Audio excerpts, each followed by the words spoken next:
முட்டை கிரேவிக்கு முட்டை வெந்துருச்சு. இப்போ அதுக்கு வந்து சிம்பிள் மசாலா ரெடி பண்ணிடுவோம். ரொம்ப வளவளன்னு இழுக்காம சிம்பிளா.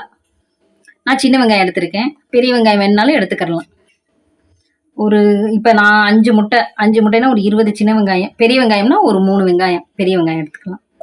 அதையும் ஒரு 3 தக்காளி போட்டு அரைச்சிக்கிற வேண்டியது.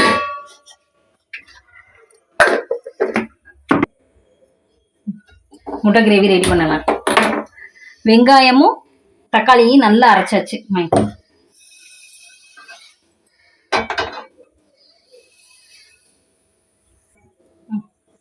இப்போ கடலை எண்ணெய் ஊற்றிக்கலாம்.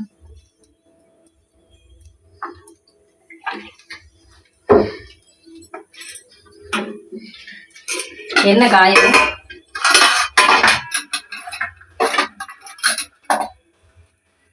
சோம்பு போட்டுக்கிறோம். வேற ஸ்பைசஸ்லாம் தேவையில்லை. நம்ம சோம்பு போட்டுக்கிட்டோம். வேற ஸ்பைசஸ்லாம் தேவையில்லை. கொஞ்சோண்டு கருவேப்பிலை மட்டும் டேஸ்ட். இப்போ அரைச்சி வச்ச வெங்காயம் தக்காளி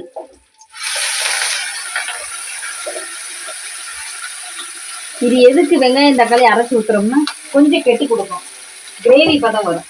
அதுக்காண்டி நார்மலாக நம்ம நறுக்கி போட்டோம்னா அந்த கிரேவி பதம் கொஞ்சம் கம்மியாக தான் வரும். இதுனா கொஞ்சம் கிரேவி வரும். இப்போ வெங்காயம் தக்காளி நல்லா வதங்கிருச்சு.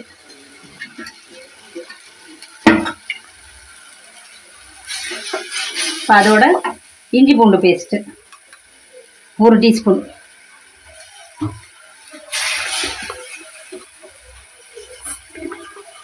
Sorry 1 table spoon. 1 table spoon இஞ்சி பூண்டு பேஸ்ட் போட்டு நல்லா வதங்கவும். இது எண்ணெயிலே கொஞ்சம் வதங்கட்டும். டை சும்மா இருடா. இப்போ இதுக்கு வந்து மசாலா ரெடி பண்ணி எடுத்து வச்சிருக்கேன்.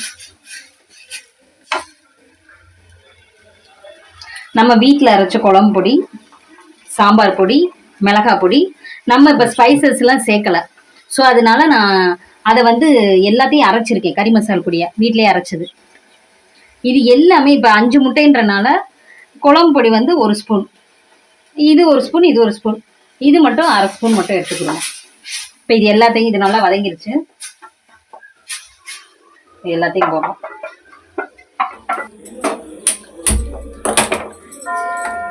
கிரேவி நல்லா வதங்கிருச்சு. பொடி போடவும்.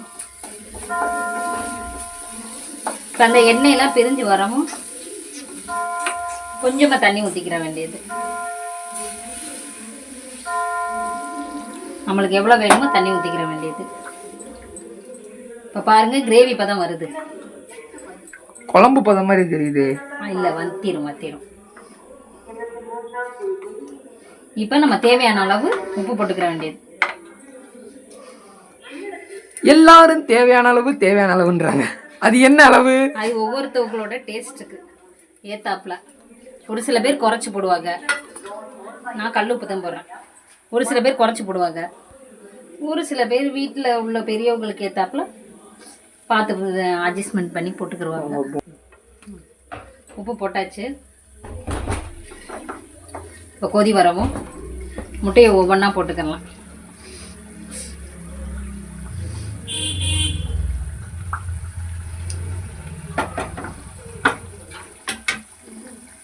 செல்லத்தை தூக்கி போடுங்க. அப்படிதான் செல்லமா? சரி. இப்போ இது நல்லா வேகட்டும். கொஞ்சம் குறைச்சி வச்சுக்கிருவோம். முட்டை உடஞ்சிட போகுது. அப்போதான் கொஞ்சம் அந்த மசாலாலாம் முட்டையில் சேரும். இப்போ கடைசியாக இறக்குறப்ப கொஞ்சம் பெப்பர் பொடியும் கொஞ்சம் கொத்தமல்லியும் தூவினோம்னா ரெடி. இப்போ கிரேவி ரெடி. இப்போ கடைசியாக பெப்பர் போட்டு நல்லா வேணுன்ற அளவுக்கு பெப்பர் தூள் போட்டு இறக்கிட்டு கொஞ்சம் மல்லியும் சேர்த்துட்டோம்னா அவ்வளோதான். முட்டை கிரேவி ரெடி. அவ்வளோதான். எங்கள் அம்மாவோட ஸ்பெஷல் முட்டை கிரேவி ரெடி.